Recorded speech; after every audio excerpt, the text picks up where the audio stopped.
Bismillahirrahmanirrahim. Assalamualaikum warahmatullahi wabarakatuh. Perkenalkan, nama saya Marcel Fiano. Saya merupakan mahasiswa dari Universitas Hasyim Madani, Prodi Ilmu Komputer, kelas AP 2305B. Pada kesempatan sore hari ini, saya akan menjelaskan sedikit materi tentang tahapan design thinking pada UI UX guna untuk memenuhi tugas dari mata kuliah desain UI UX. Oke. Nah, itu ada table of content, isinya ada pendahuluan, ada advertise, define, idea, prototype, test, kesimpulan, dan juga penutup. Oke, nanti kita akan masuk ke pendahuluan, apa itu design thinking? Design thinking adalah perangkat prinsip pendekatan untuk memecahkan masalah desain yang berpusat pada user ataupun manusia. Konsep ini cenderung mengutamakan kebutuhan emosional, kognitif, dan estetika dari user. Design thinking juga melibatkan pembingkaian ulang dari masalah, menciptakan ide-ide dari sesi brainstorming, serta mengadopsi pendekatan langsung dalam sesi pembuatan prototipe dan juga testing. Tujuan utama dari design thinking ini adalah mengintegrasikan sebuah kebutuhan manusia dengan memungkinkan teknologi sekaligus mencapai keberhasilan bisnis. Design thinking juga menekankan pentingnya kolaborasi dan pemikiran kreatif dalam setiap aspek pengembangan produk. Gitu. Kolaborasi dari pemikiran kreatif inilah yang nantinya akan menghasilkan solusi yang inovatif dan di luar ekspektasi konvensional. Nah, kita ada tahapan design thinking. Design thinking proses adalah pendekatan iteratif yang digunakan untuk memahami pengguna, menantangnya asumsi, mendefinisikan ulang masalah, dan menciptakan solusi inovatif untuk prototipe dan pengujian. Gitu. Proses ini biasanya terdiri dari 5 tahapan.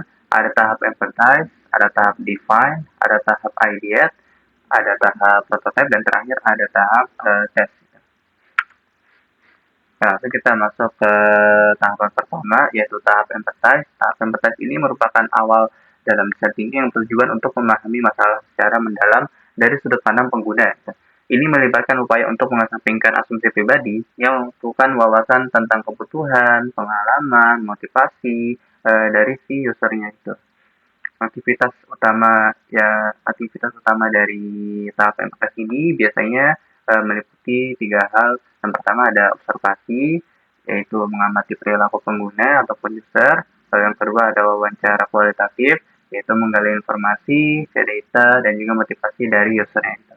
Yang ketiga ada imersi, yaitu mencoba mengalami langsung situasi yang dihadapi oleh pengguna. Tujuan akhir dalam tahap empathize ini adalah menciptakan fondasi pemahaman yang kuat sebelum mendefinisikan suatu masalah. Lalu selanjutnya ada tahap define atau didefinisikan itu. Tahapan define ini adalah proses analisis dan sintesis semua data yang terkumpul dari empati. Tujuannya adalah merumuskan masalah inti dari penyataan masalah point of view yang jelas dan berpusat pada user ataupun pengguna. Aktivitas utama dalam tahap define ini biasanya meliputi yang pertama ada analisis data, yaitu menggunakan teknik seperti affinity diagram untuk mengelompokkan pola dan temuan utama dari setiap data empati. Lalu yang kedua ada menemukan insight, yaitu mengidentifikasi kebutuhan esensial dan kesulitan paling signifikan yang dihadapi oleh pengguna ataupun user. Gitu. Yang ketiga ada merumuskan point of view, yaitu menyusun pernyataan masalah yang berfokus pada pengguna dan kebutuhannya, bukan pada solusi tertentu. Tahap ini memastikan bahwa tim desain memecahkan masalah yang benar sebelum melangkah ke tahap pembuatan gagasan. Nah, itu ada tahap ideate atau gagasan. Tahap ideate ini adalah fase untuk mencurahkan kreativitas guna menghasilkan solusi potensial. Tujuan utama dari tahap ini adalah kuantitas ide, bukan kualitas, dengan mencari berbagai sudut pandang baru sebelum membuat sebuah prototipe gitu. Tim desain UI UX biasanya mengadakan sesi kolaboratif untuk mengeksplorasi solusi secara maksimal.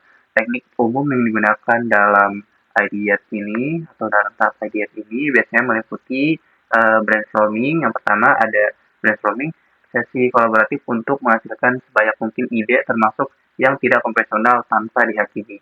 Lalu yang kedua ada sketsa cepat, yaitu metode visual untuk menggambarkan konsep-konsep solusi secara cepat. Lalu yang ketiga ada kreativitas lain, yaitu seperti worst possible idea, scamper, ataupun mind mapping untuk memicu pemikiran yang inovatif. Ternyata yang keempat ada tahap prototipe ataupun prototipe. yaitu tahapan fase eksperimental untuk mewujudkan ide-ide menjadi model produk yang disediakan dan biaya rendah yang memiliki fitur spesifik untuk diuji. Jadi hanya virtualisasi atau prototipe saja. Dan tujuan utama dari tahapan prototipe ini adalah memfasilitasi proses trial dan error. Prototipe diuji dengan baik secara internal maupun oleh pengguna untuk mengevaluasi solusi berdasarkan umpan balik atau feedback dari pengguna. Prototipe juga dapat diterima, dapat diperbaiki, dan juga dapat ditolak. Proses ini bersifat iteratif atau berulang-ulang, di mana prototipe terus disempurnakan sehingga solusi yang dihasilkan paling relevan dan benar-benar memenuhi kebutuhan pengguna. Terus aktivitas kuncinya biasanya meliputi ada konstruksi yang pertama yaitu menciptakan representasi nyata dari solusi, misalnya mockup digital, model fisik ataupun storyboard gitu yang cukup fungsional untuk menguji ide inti. Lalu yang kedua ada eksperimen, yaitu melakukan pengujian awal untuk memvisualisasikan solusi dan mengidentifikasi efektivitas dari setiap bagian ide-ide gitu, atau gagasan. Lalu yang terakhir ada tahap tes ataupun tahap uji. Biasanya tahap tes atau tahap uji ini tujuan utamanya adalah untuk memvalidasi prototipe melalui pengujian langsung oleh pengguna untuk mengumpulkan umpan balik yang spesifik ataupun saran ataupun feedback gitu. Nah, ini adalah fase pembelajaran interaktif di mana tim mengamati reaksi pengguna terhadap solusi untuk memastikan produk relevan dan efektif, serta untuk mengidentifikasi area yang memerlukan perbaikan sebelum peluncuran. Aktivitas kunci dari tahap tes ini biasanya meliputi pengujian pengguna, yaitu mengamati interaksi pengguna dengan prototipe dan mencatat setiap kesulitan. Lalu yang kedua ada mengumpulkan umpan balik ataupun feedback, yaitu mendapatkan masukan langsung mengenai aspek yang disukai, tidak disukai, ataupun yang membingungkan dari penggunanya. Gitu. Oke, selanjutnya ada manfaat dari design thinking dalam UX. Ada banyak sekali manfaat dari penerapan proses design thinking ini. Berikut beberapa di antaranya. Yang pertama ada memahami kebutuhan user. Jadi kita bisa tahu apa saja yang diinginkan oleh user melalui tahapan empathize, tahapan define. Gitu.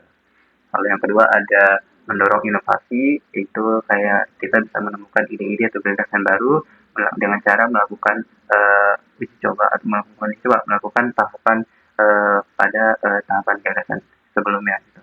Nanti ada kolaborasi yang lebih baik, terus ada pendekatan interaktif untuk menemukan solusi terbaik. Jadi kayak kita berinteraksi dengan pengguna gitu.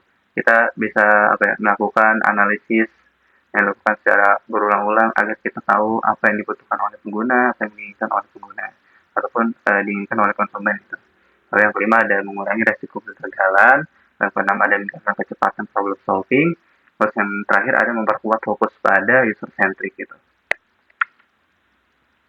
Selanjutnya ada elemen dalam design thinking. Yang pertama ada beberapa elemen. Yang pertama ada hands on, yang kedua ada kreativitas, yang ketiga ada bersifat iteratif, yang keempat ada user centered. Gitu. Selanjutnya ada contoh penerapan design thinking. Pada praktiknya, design thinking ini diterapkan di aplikasi berbagai industri mulai dari sektor pariwisata, kuliner, dan lain sebagainya. Hal seperti itu karena design thinking ini menjadi metode yang baik untuk memahami kebutuhan audiens dan membantu memunculkan ide-ide kreatif inovatif. Berikut beberapa contoh produk yang dibangun menggunakan proses design thinking. Yang pertama ada Tokopedia. Nah, pada Tokopedia ini design thinkingnya itu biasanya muncul ini kayak misalnya ada promo tertentu gitu untuk user gitu. Lalu yang kedua ada Apple, yaitu desain thinkingnya biasanya Apple ini kan terkenal dengan atau identik dengan inovasi-inovasi produknya gitu kan.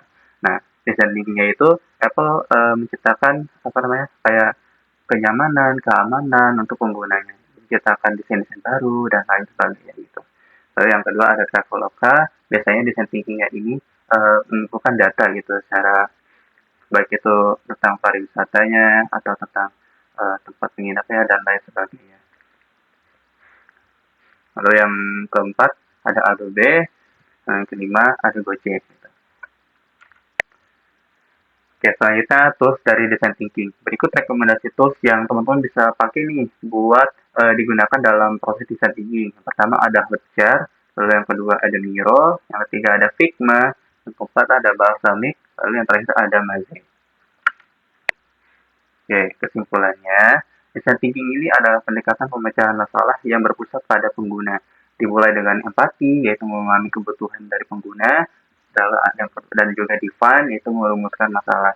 Terus solusi dikembangkan melalui ide, ciptakan gagasan, kemudian diuji melalui prototipe ataupun tahap tes, prototipe dan juga tahap tes itu, memvalidasi dan memperbaiki iteratif.